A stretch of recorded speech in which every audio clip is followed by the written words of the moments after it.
Is Psycho 1960 really the film that kicked off the horror slasher genre? Well, it has an argument for it and has been widely debated for a long time. This video is going to give into why people may favor this movie so much more than other pioneers of the genre, and why people currently still hold this to such high regard to this day. So I figured, why not go through what this film means to horror and how it inspires slashers in general as a whole. So, let's go no further than to start with the 1960 film.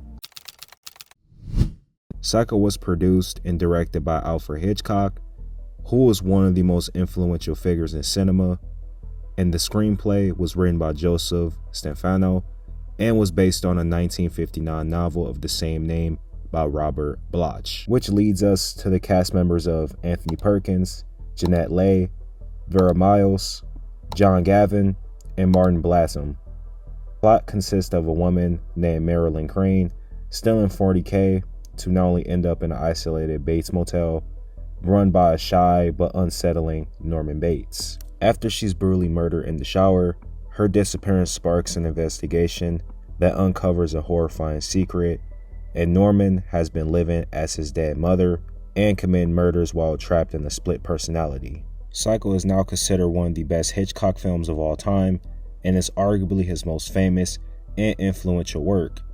It has been treated as a major work of cinematic art by international film critics and scholars who praise its slick direction, tense atmosphere, impressive camera work, memorable score, and iconic performances, especially for the time of the 60s, where technology and film equipment weren't as advanced as it will be later on, and was about the techniques that was being used to execute minute details to captivate fear into the audience. What's more impressive is that this was made on a small budget of a little more than $800,000, which led the film to gaining $50 million at the box office after the success of this film. To put this in perspective, that's the same as grossing nearly $400 million from a $6 million budget in today's age, adjusting for 2025's inflation. This film was shot in black and white, even though at the time, color was pretty common, which you can argue made the film seem more realistic. Even the infamous shower scene took many retakes to finally get it right. Hitchcock's strategy for this sequence was to use quick editing and sound and montage to bait the audience into feeling more violence that was actually shown on screen.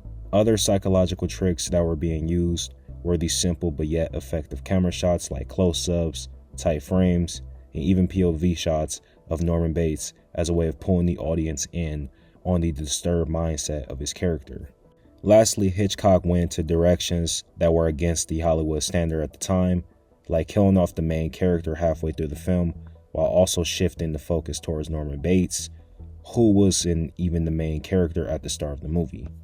This worked because it was something you wouldn't expect, therefore leading to shock value and refining the landscape of storytelling. Every all-time film of any genre has their fair share of cleverness and inventions, and for Psycho, these were things that made this film special compared to all the other all-time horror classics. Psycho 1960 is regarded as the most heavily analyzed film in the long career of this most investigated director in the history of American film, and often ranked among the greatest films of all time, and has set a new level of acceptability for violence, deviant behavior, and has been considered to be one of the earliest examples of the slasher film genre. More sequels were made in the future, but this is the one that was obviously most respected, of course, just like every all-time classic in horror. However, this wasn't always the case. At least on initial release, critics were divided, as some thought the disturbance was too much, to the point to where it ruins the quality. But fans praised it so much at the time that it didn't take long enough for critics to reevaluate it as a masterpiece. Even in film class, Psycho 1960 is now studied for its editing, symbolism, and narrative structure worldwide.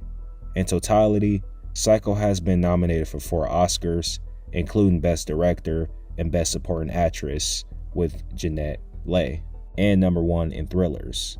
It's fair to say that this film went from controversial to a cinematic masterpiece.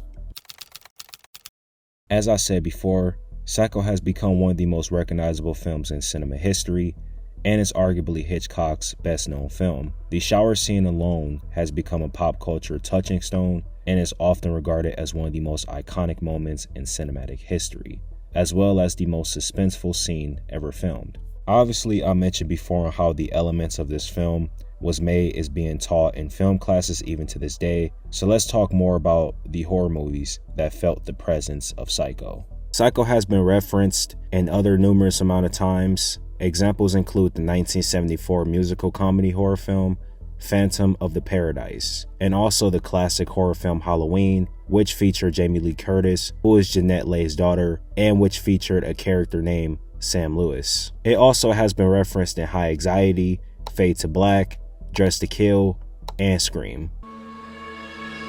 We all go a little mad sometimes. Anthony Perkins, Psycho.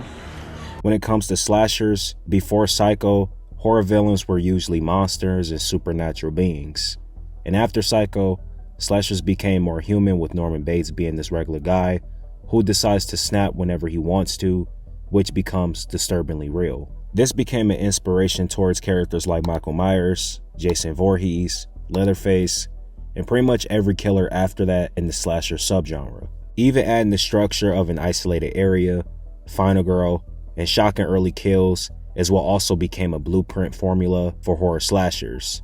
So it's fair to say that the legacy of Psycho would never be forgotten.